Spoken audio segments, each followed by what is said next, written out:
Gold, trusted gold buyers. మీరు తాకట్టు పెట్టిన బంగారాన్ని విడిపించి ఈ రోజు ఉన్న మార్కెట్ ధరకు కొనబడను. నమస్తే, welcome to I dream. Live call లో జాయిన్ అయ్యారు public speaker and family counsellor Rajani Rama గారు. మేడంతో మాట్లాడదాం. మేడం నమస్తే. నమస్తే అండి. మేడం, ఈ రోజు ఒక ఇది కూడా ఒక అమానుషకరమైనటువంటి వార్త ఈరోజు అన్ని పేపర్లో కూడా వచ్చింది. నాగర్ కర్నూలు జిల్లాలో ఇంటర్మీడియట్ చదువుతున్నటువంటి ఒక విద్యార్థి తన తోటి ముగ్గురు విద్యార్థినులతో అత్యాచారం చేశాడు. వాళ్ళ ఫోన్లో ఫోటోలు వీడియోలన్నీ దాచుకుని పలుమార్లు బ్లాక్ మెయిల్ చేసి ఒక విద్యార్థినికి గర్భం వస్తే కూడా ప్రైవేట్ ఆసుపత్రికి తీసుకెళ్లి గర్భ విచ్ఛితి చేశారంట, అబార్షన్ చేయించారంట. చాలా అసలు అంటే ఈ వార్త వింటుంటే ఇంటర్మీడియట్ స్టూడెంట్ ఇంత దారుణంగా బిహేవ్ చేశాడా అనిపిస్తోంది. ఈ వార్త విన్న తర్వాత మీకు ఏమనిపించింది మేడం? ఇలాంటివి విన్నప్పుడు మనకి ప్రతిసారి మన ఆశ్చర్యంలో మునిగిపోతూనే ఉంటాం. అసలు వాడి వయసు ఏంటి, వాడి ఆలోచన చెప్తున్నాను కదా. ఇప్పుడు మన ఇంట్లోనే మన చుట్టుపక్కలే క్రిమినల్స్ ఉన్నారు. వాళ్ళ మైండ్లు అసలు ఒక క్రిమినల్ మైండ్స్ గా ఉంటున్నారు అనమాట. ఎప్పుడు ఎవరిని ముంచేద్దామా, ఎవరిని మోసం చేసి డబ్బు మనం తీసుకుందామా, ఎవరికి తెలియకుండా మనం మూసేద్దామా చేసిన నేరాన్ని, ఇలాంటి ఆలోచనలతోటే ఉంటున్నారు. ఎవరిని మనం అంచనా కట్టలేకపోతున్నాం. ఇప్పుడు వాడు వయసు ఎంత చెప్పండి? ఎంత మేడం? 16 సంవత్సరాలు 17 సంవత్సరాలు అంతే. ఫస్ట్ ఇయర్ చదువుతున్న అబ్బాయి మహా అయితే 17 ఉంటాయి, 16 17 ఉంటాయి. ఆ వయసుకి వాడి శరీరంలో అన్ని కోరికలు ఏమిటి, ఆ క్రిమినల్ మైండ్ ఏమిటి అని అంటే is equal to social media effect. ఇప్పుడు వాడు చేసిన పని కూడా అదే. మీరు గనక నాకు ఇవన్నీ బయట చెప్పారంటే మీ వీడియోస్ నేను సోషల్ మీడియాలో వైరల్ చేస్తాను అని బ్లాక్మెయిల్ చేసి డబ్బు ఇవ్వండి అని అనటం. కట్ చేస్తే వీడి వయసుకి చదివే ఫస్ట్ ఇయర్ ఇంటర్మీడియట్కి అంటే వాళ్ళ క్లాస్మేట్సా లేకపోతే వేరే క్లాస్ వాళ్ళ అమ్మాయిల వయసులో ఏంటో మనకు తెలియదు. వాళ్ళని ముగ్గురు అమ్మాయిల్ని ట్రాప్ చేసి ముగ్గురుతోటి అతను ఫిజికల్ గా కలవటము, మళ్ళీ ఒక అమ్మాయికి ప్రెగ్నెన్సీ వస్తే తీసుకెళ్లి అబార్షన్ చేయించాలనేటువంటి ఆ పెద్ద మైండ్ ఏంటండి? ఆ వయసుకి అవన్నీ తెలుస్తాయా? మరి ఇవన్నీ హాస్పిటల్కి వెళ్ళినప్పుడు డాక్టర్లు ఏం చేస్తున్నారు? డాక్టర్ని ముయ్యాలి ఫస్ట్. ఆ డాక్టర్ ఏం చేస్తున్నారు? ఆల్రెడీ అరెస్ట్ చేసినట్టున్నారు వాళ్ళని. ఇప్పుడు ఆ డాక్టర్ కి బుద్ధి ఉండాలి కదా. వాళ్ళు అమ్మాయి పేరెంట్స్ చెప్తే పేరెంట్స్ పోలీస్ కేసు పెడితే ఇప్పుడు ఆ డాక్టర్ ఆ స్కానింగ్ సెంటర్ ని క్లోజ్ చేశారు. ఇప్పుడు చేశారు. సెంటర్ ని క్లోజ్ చేయటం కాదండి, అసలు తీవ్రంగా వాళ్ళని శిక్షించాలి. అసలు ఇలాంటివి అసలు నేను చాలా వీడియోస్ లో చెప్తూ ఉంటాను. బహుశా అది తప్పో రైటో నాకు తెలియదు, కానీ నా మనసు అలా కోరుకుంటుంది ఏంటంటే చట్టాలు మారాలి వలి గారు. పాత చట్టాలు పట్టుకుని కూర్చుంటే కాదు, మనం చట్టాల్లో మార్పులు చేసుకోవచ్చు కాలమాన పరిస్థితుల్లో అని చెప్పి ఆనాడే అంబేద్కర్ గారు మనకు వెసులుబాటు కల్పించినప్పుడు ఈ కాలమాన పరిస్థితుల్లో దారుణాలు జరుగుతున్నప్పుడు ముఖ్యంగా మైనర్ బాలికలందరూ ఇలాగా నాశనం అయిపోతున్నారు, జీవితాలు కోల్పోతున్నారు, ఆత్మహత్యలు చేసుకుంటున్నారు, మరి భవిష్యత్తు శూన్యంగా బ్రతుకుతున్నారు. మరి ఇలాంటి వాళ్ళని కాపాడాల్సిన అవసరం మన దేశానికి ప్రభుత్వానికి లేదంటారా చెప్పండి? అలాంటప్పుడు ఇలాంటి స్థితిలో కొంత ఇలాంటి వాళ్ళకి చట్టాలు కొంచెం మార్పు చేస్తే తప్పేముందని నా మనసు ఎప్పుడు కోరుకుంటూ ఉంటుంది.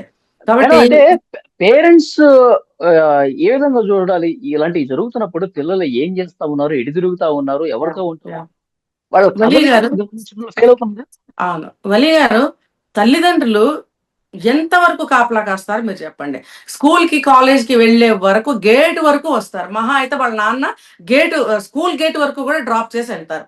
ఆ తర్వాత ఏం తెలుస్తుంది? ఆయన ఆఫీస్కి వెళ్తాడు డ్రాప్ చేసి, అమ్మ ఇంట్లో పనులు, లేకపోతే ఆవిడ జాబ్ అయితే ఆమె వెళ్తుంది, ఇది అందరూ కలిసి సాయంత్రానికి ఇల్లు చేరుతారు అన్నప్పుడు వీళ్ళు ఏం చేస్తున్నారు? వెనకాల నుండి చూడటం కుదురుతుందా? లేదు. స్కూల్ గేట్ దాటి క్లాస్ రూమ్కి వెళ్ళిపోయాక గేట్ బయట ఇలా కూర్చుంటారా? అది సాధ్యమేనా చెప్పండి? అలాంటప్పుడు అంతవరకే వాళ్ళ బాధ్యత తీసుకోగలరు. ఇంకా చెప్పాలంటే వాళ్ళకి బుద్ధులు అన్ని నేర్పి ఉండాలి ఇంట్లో. ఎంత బుద్ధులు నేర్పినా సరే ఇవాళ రోజున ఆడపిల్లలు ఎంత బరి తెగిస్తున్నారు అనేది నా కళ్ళ ముందు రోజు నేను చూస్తున్నాను. అబ్బాయిలను అయితే అసలు కనిపెట్టలేకపోతున్నాము. మరి అబ్బాయిలు గాని అమ్మాయిలు గాని ఈ ఏజ్ లో చాలా తప్పులు చేస్తూ నా కళ్ళ ముందే తిరుగుతున్నారు. చాలా మందిని చూస్తున్నాను తెల్లారు లేస్తే. నేను 15, 16, 17 ఏళ్ల వయసులో వీళ్ళకి ఫిజికల్ రిలేషన్స్ కావాల్సి వస్తున్నాయి. అంటే అది అయిన తర్వాత ఏంటంటే వీళ్ళు బ్లాక్ మెయిలింగ్ కి పాల్పడుతున్నారు.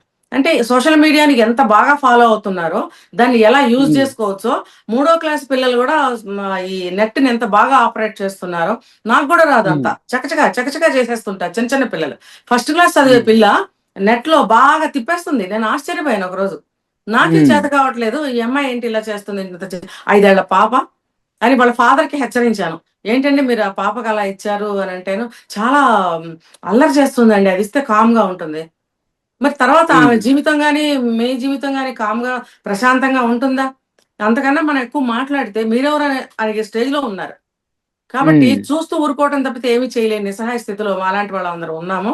ఇప్పుడు ఈ పిల్లలు తల్లిదండ్రులు స్కూల్ గేట్ వరకు కాపలా కాయగలరు అని అనుకుంటే మనము, స్కూల్ ఉమ్, లోపలికెళ్ళిన తర్వాత ఎవరితో మాట్లాడుతున్నారు? సీనియర్స్‌తో మాట్లాడుతున్నారా? క్లాసోళ్ళతో మాట్లాడుతున్నారా? లేదా స్కూల్ వదిలిపెట్టిన తర్వాత బయట వాళ్ళతో ఎవరితోన్నా ఫ్రెండ్‌షిప్ చేస్తున్నారా? ఇవన్నీ వాళ్ళకి ఆడపిల్లలకి తెలియాలి. మనం ఉమ్, ఇలా చేస్తున్నాము. ఇంటి దగ్గర మా అమ్మ ఇన్ని బుద్ధులు చెప్తుంది రోజు. మా నాన్న ఇంత కష్టపడి ఉద్యోగం చేస్తున్నాడు. అమ్మ ఆడపిల్లల జీవితం ఇలా ఉంటుంది. జాగ్రత్త అని అమ్మ రోజు చెప్తుంది. అనే జ్ఞానం వాళ్ళకి ఉండాలి కదా! ఎందుకు వెళ్తున్నారు? ఆ పిల్లకి 16, ఉమ్. 17, 15 ఉంటాయి వయసు. ఆ వయసులో ఆ అమ్మాయికి అన్ని అవును. అవసరం అవుతుందా? ఈ ఈ అబ్బాయి డబ్బు అవసరం కోసం బ్లాక్‌మెయిల్ చేయటం కోసం ఈ అమ్మాయిల్ని ట్రాప్ చేసి ఫిజికల్‌గా వాడుకున్నాడు అని అనుకుందాం. ఈ అమ్మాయికి అటువంటి ఉద్దేశ్యం లేదు కదా! ఓన్లీ ఫిజికల్ నీడే ఈ అమ్మాయికి అవసరమైందిక్కడ. అంటే నీకు 15, 16 ఏళ్ళకి ఇన్ని అవసరాలు అవుతున్నాయా నీకు? ఇన్ని అవసరాలు కావాల్సొస్తున్నాయా నీకు?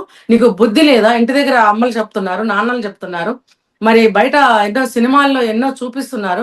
మీరు చూసే సోషల్ మీడియాలో గూడా ఎన్నో ఇలాంటి దారుణాల్ని మీకు కళ్ళకి ఉమ్, కట్టినట్టు చూపిస్తున్నారు. అమ్మో! రేపు మా పరిస్థితి ఏంటని బుద్ధుండాలా లేదా? అవును. నిన్నగాక మొన్న తెలిసి బాచుపల్లి ఇంజనీరింగ్ కాలేజ్ ఘటన కూడా మీరు యాహ్! వినుంటారు. అవునవును. అంటే అవును. సంవత్సరంన్నర పాటు ఉండి అవును. ఒక్కసారిగా వచ్చి రేప్ కేసు పెట్టేసింది. అవును. అవును. అది ఏంటంటే ముందు ప్రేమ అనుకుంటారు. మనం ఈ అబ్బాయి బాగున్నాడు. మనం సెట్ చేసుకుంటే పెళ్లి చేసుకోవచ్చు అన్నట్టుగా స్టార్ట్ అయ్యి, మోసంలోకి దిగిన తర్వాత మోసంలోకి దిగుతున్నామని గూడా తెలియకుండా నీడ్స్‌తో ఉమ్, వెళ్ళిపోతూ ఉంటుంది ఆ రిలేషన్. ఎప్పుడైతే అది ఒక పీక్ పాయింట్‌కొచ్చేసినప్పుడు ఏంటి ఇలా జరుగుతుంది అని కళ్ళు తెరిచినప్పటికీ జరగాల్సిందంతా జరిగిపోతుంది. అప్పుడు బయటకొచ్చి కంప్లెయింట్లు ఇవ్వటం, కేసులు పెట్టడం అనేది చేస్తున్నారు. అది ఉమ్, అది ఆ బాచుపల్లి అమ్మాయి విషయం అది. ఇప్పుడు అంత డిగ్రీ చదువుతున్న అమ్మాయికి, ఆ అబ్బాయి మోసం చేస్తున్నాడని తెలియటం లేదా? లేకపోతే నీ ఇష్ట ప్రకారంగానే నువ్వు సంవత్సరం తిరుగుతున్నావని నీకు తెలియటం లేదా? సంవత్సరం పాటు నువ్వు తిరుగుతున్న తిరుగుడు బ్యాడ్ అని నీకు తెలియటం లేదా? ఆఫ్టర్ దట్ వచ్చి నువ్వు ఉమ్, కేస్ పెడుతున్నావంటే, 20 ఏళ్ళొచ్చిన అమ్మాయికి అది ఎంతవరకు ఆ కేసు ముందుకెళ్తుంది? నేను గెలుస్తానా? అవతల వాళ్ళు గెలుస్తారా? ఒక మేజర్ అయిన అమ్మాయికి నీ ఇష్టపూర్వకంగానే వెళ్ళావు గదా! అని చెప్తారు అందరూ అనే ఇంగిత జ్ఞానం గూడా లేదా? తెలిసి చేస్తున్న తప్పులు గదవి. ఆ అబ్బాయిని మోసం చేశావని అనటం ఎందుకు? తర్వాత నీ బ్రతుకు భ్రష్టాన్ని చేస్తానని చెప్పి వాళ్ళని బయటకి ఇడవటము. ఇప్పుడు ఇద్దరు ఉమ్, మ్యూచువల్‌తోనే ఎళ్తారు. ఇద్దరు మేజర్సే. వెళ్ళినప్పుడు ఎక్కడో బెడిసి కొడుతుంది, కేసుల వరకు వెళ్తుంది. అప్పుడు అడ్వాంటేజ్ తీసుకొని వాళ్ళ మీద కేస్ పెట్టి రోడ్డు మీదకి లాగడం. ఇప్పుడు ఈ ఈ చి వచ్చే వయసులో ఉన్న ఈ పిల్లలేంటంటే, వీళ్ళకి హార్మోన్స్ విపరీతంగా పనిచేస్తుంటాయి గాబట్టి, ఎలా చెప్పాలంటే, ఒక పువ్వును చూసినా ఒక రొమాంటిక్ ఫీలింగ్స్ వచ్చేస్తుంటాయన్నమాట. సినిమాలు దరిద్రపు సినిమాల్లో చూపిస్తున్నారు గదా! నైన్త్ క్లాస్ ఉమ్, పిల్లల్ని, 10థ్ క్లాస్ పిల్లల్ని లవ్వు, లవ్వు అని జెప్పి. అవన్నీ వీళ్ళకి అప్లై చేసుకొని, వీళ్ళు గూడా అలా ఫీల్ అయిపోతుంటారన్నమాట. ప్రతి దాన్ని చూసి అబ్బో! వాడు నన్ను ఇంక చూడంగానే పువ్వులు రాలినట్టు, వాడే నన్ను లవ్ చేస్తున్నట్టు, నేను లేకపోతే వాడు బ్రతకలేడు అన్న ఫీలింగ్స్‌లో పడిపోతున్నారు. చిన్న చిన్న వయసులు గదండీ! దాంతో వీళ్ళు ట్రాప్‌లో పడుతున్నారు. దట్ ఫిజికల్ నీడ్ అనేది వాళ్ళని డామినేట్ జేస్తూ ఉంటుంది. అది హార్మోన్స్ ఉమ్, ఎఫెక్ట్. లోపల హార్మోన్స్ చేస్తున్న యుద్ధానికి వాళ్ళు బలైపోతున్నారు. కానీ ఇంట్లో అమ్మలు అవేర్ చేస్తూనే ఉంటారు. చేస్తుంటే కూడా వీళ్ళు ఎందుకు వినటం లేదు. ఇప్పుడు ఉమ్. అమ్మ పెళ్లి మేడం, చేసుకొని ఇప్పుడు ఇలాంటివి జరుగుతున్నాయి కాబట్టి, రెగ్యులర్ గా ఇలాంటివి మనం చూస్తున్నాం అవును. కాబట్టి, ఇప్పుడు కొన్ని ప్రభుత్వాలు స్పందించి అసలు 16 ఏళ్ల లోపు అసలు సోషల్ మీడియా బ్యాన్ చేయాలి, అసలు వాళ్ళకి ఏం ఉండకూడదని కూడా చట్టాలు తీసుకొస్తున్నారు కొత్తగా. తీసుకొస్తున్నారు కానండి, ఇంకో పక్క నుంచి చెప్పాలంటే ఎర్లీ మ్యారేజెస్ చేయటం బెటర్. ఉమ్, అట్‌లీస్ట్ 16-18 ఏజ్ వరకు పెళ్ళిళ్ళు చేసేయండి. ఆళ్ళకన్నీ తెలుసు. వాళ్ళకన్నీ గావాలి. బ్రహ్మాండంగా పిల్లల్ని గాని సంసారాలు చేసుకుంటారు తల్లిదండ్రులు.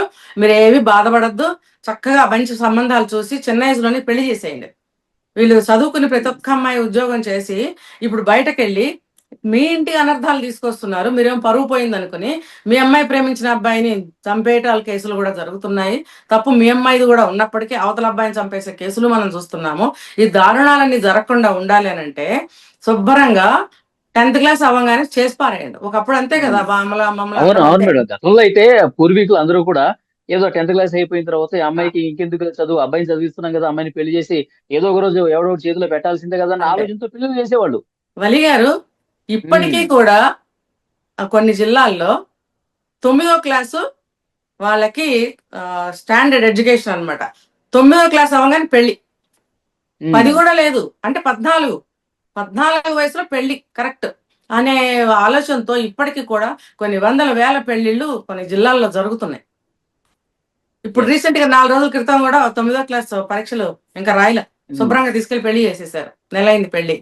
ఏంటంటే ఆ ఏజ్ లో హార్మోన్స్ లోపల చేసే ఇబ్బంది, అవి చేసే యుద్ధము వీళ్ళు తట్టుకోలేరు. ఇలా ఎందుకు ఉంటుంది అనే ఆలోచన కూడా వాళ్ళకి తెలియదు. ఆ నాలెడ్జ్ కూడా వాళ్ళకు ఉండదు. స్కూల్స్ లో అట్లాంటి ఎడ్యుకేషన్ ఇచ్చినా కూడా వీళ్ళకి పాజిటివ్ గా తీసుకోరు. ఎలా అంటే ఓహో ఇలా ఉంటుందా కాబట్టి మనం కూడా ట్రై చేద్దాం ఆ వేలో ఆలోచిస్తున్నారే గాని, అమ్మో ఇలా కనుక వెళితే ఏం జరుగుతుంది, ఇలా జరుగుతుంది కాబట్టి మనం జాగ్రత్తగా ఉందాం అనే ఒక పాజిటివ్ థింకింగ్ మాత్రం రావట్లేదు. కాబట్టి శుభ్రంగా 9th 10th అవ్వగానే చేసేయండి పెళ్లి. ఆ అబ్బాయి ఉద్యోగం చేస్తే మళ్ళీ పాత రోజులు చూడండి, ఏ విషయం అయినా సరే భూమి గుండ్రంగానే ఉంటుంది. తిరిగి మళ్ళీ ఎక్కడికి రావాల్సిందే. కాబట్టి పరిస్థితులు మారిపోతున్నాయి కాబట్టి మళ్ళీ పెళ్లిళ్ళు అనేవి తిరిగి అలా వస్తున్నాయి. కొన్ని జిల్లాల్లో ఆనాటికి ఈనాటికి 14 ఏళ్ళకి పెళ్లిళ్ళు ఆపలేదు, కంటిన్యూ అవుతూనే ఉన్నాయి.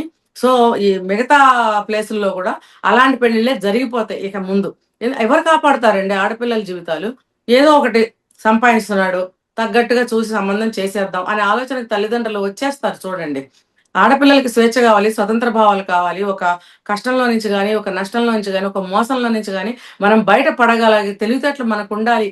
అందుకని చదవాలి, ఉద్యోగం చేయాలి, మా కాళ్ళ మీద మేము స్టాండ్ అవ్వాలి అనే స్టేజ్కి వచ్చినందుకు అప్రిషియేట్ చేయాలా, లేకపోతే ఇలాంటివి జరుగుతున్నందుకు బాధపడాలా అర్థం కానీ కాదు. కొంతమంది వల్ల మేడం, కొంతమంది వల్ల ఇలాంటి ఆలోచనల వల్ల మళ్ళీ అందరూ కాదు, మాట్లాడుకోవాల్సిన పరిస్థితి వచ్చింది. అందరూ కాదు, కానీ పర్సంటేజ్ వైజ్ గా చూస్తే చాలా ఎక్కువ మంది ఇలాంటి ప్రభావానికి లోనవుతున్నారు. లేదు 20 ఏళ్ళు 25 ఏళ్ళు దాటిన అమ్మాయిలు ఇంకో రకంగా పాడైపోతున్నారు. పెళ్లిళ్ళు కాకుండా లేకపోతే బిడ్డను కనేసి ఆ బిడ్డను ఎక్కడో వదిలేసి ఒంటరి జీవితాలు జీవిస్తున్న ఆడవాళ్ళు కూడా చాలా మంది ఉన్నారు. ఏంటి అని అంటే ఏ ఏజ్ కి ఆ మోసాలకి గురి అవుతూనే ఉన్నారు. వీళ్ళైనా మోసం చేస్తున్నారు, వాళ్ళైనా మోసం చేస్తున్నారు. కొంచెం ఏజ్ లో పెద్ద అమ్మాయిలు అయితే, చిన్న అమ్మాయిలు అయితే కేవలం అమ్మాయిలే మోసపోతున్నారు. ఇప్పుడు వీడి వయసు ఏంటి చెప్పండి, 16 ఏళ్ళకి వీడి మైండ్ ఏంటి చెప్పండి, వీడికి అంత డబ్బు ఎందుకు చెప్పండి? మీ నాన్న ఫీజులు కట్టి కాలేజీకి పంపిస్తున్నాడు, నువ్వు ఆ స్టేజ్ లో ఉన్నప్పుడు నీకు అంత డబ్బు ఎందుకు? సోషల్ మీడియాలో నీకేం కావాల్సి వస్తుంది? నువ్వు ఎక్కడ ఏం అలవాటు పడ్డావు? 16 ఏళ్ళకే నువ్వు ఇలాగ అబార్షన్లు చేయించే పరిస్థితికి వెళ్ళావు. నీ బాడీ అన్ని నీడ్స్ కోరుకుంటుంది అని అంటే అసలు నువ్వు దేనికి పనికి వస్తావురా బాబు రేపొద్దున? చెప్పండి. ఈ చట్టాలు చేయాల్సిందే. 16 అంటున్నారు మీరు, ఇంకా చాలా మార్పులు తీసుకురావాలి వీళ్ళకి. 16 అయినా 26 అయినా తెలిసి చేస్తున్న తప్పులే, వీళ్ళకి శిక్ష సమానంగానే ఉండాలి. బాల నేరస్తుల కింద తీసుకెళ్లి పడేయడం కాదు. అక్కడ ఏంటంటే కౌన్సిలింగ్లు ఇచ్చి మంచిగా ఫుడ్ పెట్టి చదువు చెప్పించి మంచిగా ఒక అదృష్టం బాగుంటే మంచిగా తయారై బయటకు మీరు అన్నట్టు మేడం, ఇప్పుడు 26 ఏళ్ల వయసు వాడు ఆలోచన ఏ విధంగా ఉంటుందో అసలు వాడికి కూడా తట్టదు. ఎందుకంటే ప్రైవేట్ హాస్పిటల్ కి తీసుకుపోయి అబార్షన్ చేయించి అక్కడంతా కేసుని కామ్ చేసే పరిస్థితి వచ్చిందంటే ఎట్లా ఆలోచించాడు చూడండి. ఇప్పుడు డాక్టర్ కి కూడా వీడు ఇలా ఎలా సంపాదించుంటాడేమో డబ్బు, ఆ డబ్బుని ఎరగా చూపించి డాక్టర్ తో అబార్షన్ చేయించాడా? అసలు ఈ పిల్లాడి వయసు ఏంటని చెప్పి ఆ డాక్టర్ వెంటనే కంప్లైంట్ ఇస్తుందా? మరి ఒకవేళ డబ్బు చూపిస్తే గనక డబ్బుకు లొంగి అబార్షన్ చేసిందా? డాక్టర్స్ కి కూడా మరి శిక్షలు ఉండాల్సిందే. ఇప్పుడైతే అరెస్ట్ చేసినట్టున్నారు నర్సుని, డాక్టర్ని. ఇవి చూసైనా సరే మరి మారాలి కదా డాక్టర్స్ కూడా, ఇలాంటి కేసులు తీసుకోకూడదు అనేది. ఒకప్పుడు 30-35 ఏళ్ల క్రితము అబార్షన్స్ బ్యాన్ అండి, ఎక్కడా కూడా చేసేవారు కాదు. అలాంటిది ఇప్పుడు పెళ్లి కాని పిల్లలు ఇలా వచ్చి చేసేస్తుంటే మరి డాక్టర్లు ఎందుకు సహకరిస్తున్నారు నాకు అర్థం కావట్లేదు. మరి వాళ్ళకు కూడా డబ్బుకి దాసోహం ఏదైనా అన్నట్టు తయారైపోయింది. కాబట్టి సమాజమే ఒక నేరస్తుని తయారు చేస్తుంది. వాళ్ళు డబ్బుకు అలవాటు పడ్డారు, వీడు డబ్బు తీసుకెళ్లి ఇవ్వటానికి అలవాటు పడ్డాడు అని అంటే వీడికి ఏమనిపిస్తుంది? ఓకే, నేను ఇంత డబ్బు ఇస్తే డాక్టర్లు అంత పెద్దవాళ్ళు కూడా నోరు మూసుకుని, వాడికి తెలుసు నేను చిన్నపిల్లాడిని 16 ఏళ్ళని, నేను తీసుకెళ్లి డబ్బు ఇచ్చి అబార్షన్ చేయమంటే కూడా చేస్తున్నారు కాబట్టి నేను పర్వాలేదు, ఇంకా ఈ లైన్ లో వెళ్ళొచ్చు, ఏదో కొంత డబ్బు సంపాదించేస్తే వాళ్ళ మొహాన్ని కొట్టచ్చు అని ఈ పిల్లాడు ఒక నిర్ణయానికి కూడా వచ్చేస్తాడు. ఇంకొకటి ఏంటంటే ఈ అమ్మాయిల్ని ఈ రకంగా బ్లాక్ మెయిల్ చేయడానికి కారణం కూడా ఆ డబ్బు కోసము ఆ డాక్టర్స్ కి ఇవ్వటానికేనేమో ఒకవేళ, లేకపోతే ఇలాంటి నేరాలు ఇంకా ఏమేం చేస్తున్నాడు, ఎక్కడైనా ఎవరికైనా డబ్బులు ఇవ్వటానికేమో కదా. అసలు సోషల్ మీడియాలో పెడతానని వీడు బెదిరించడం ఏంటి? సోషల్ మీడియాలో ఎన్నో చూసి వీడు చెడిపోయాడు కదా, మళ్ళీ ఇవన్నీ తీసుకెళ్ళి మళ్ళీ అందులో పెడతాను, నేను బ్లాక్ మెయిల్ చేస్తాను, డబ్బు ఇవ్వండి. ఆ పిల్ల చిన్నదే కదా, అంత డబ్బు తీసుకుని ఎక్కడి నుంచి తీసుకొచ్చి ఇస్తుంది? నేను చిన్నపిల్లాడే కదా, మా ఇంట్లో నుంచి డబ్బు తెస్తే ఊరుకుంటారా? మరి ఆ అమ్మాయి తీసుకొస్తే అసలు ఎక్కడి నుంచి తీసుకొస్తుంది? మహా అయితే 10 రూపాయలు 50 రూపాయలు తేగలదు. వీడు ఎంత డబ్బు కోరుకుంటున్నాడు అంటే డాక్టర్స్కి ఇవ్వటానికి లంచం ఇవ్వటానికి బెదిరిస్తున్నాడా? మొత్తం అందరినీ సెట్ అందరినీ మూసేయాలి వలి గారు. వీళ్ళకి కఠినాతి కఠినమైన శిక్షలు వేయాలి. 16 అయినా 26 అయినా 36 అయినా ఒకటే శిక్షలు వేయాలి వీళ్ళకి. చేస్తున్నది నేరం. అంతే మీరు అన్నట్టు చట్టం చాలా సీరియస్ గా ఉండాలి, మార్పులు రావాల్సిన అవసరం ఖచ్చితంగా చాలా బలంగా తెలిసే కనిపిస్తుంది. చేస్తున్నారు కాబట్టి. అంతే అంతే అంతే. అంతే. Yeah, thank you very much. Thank you.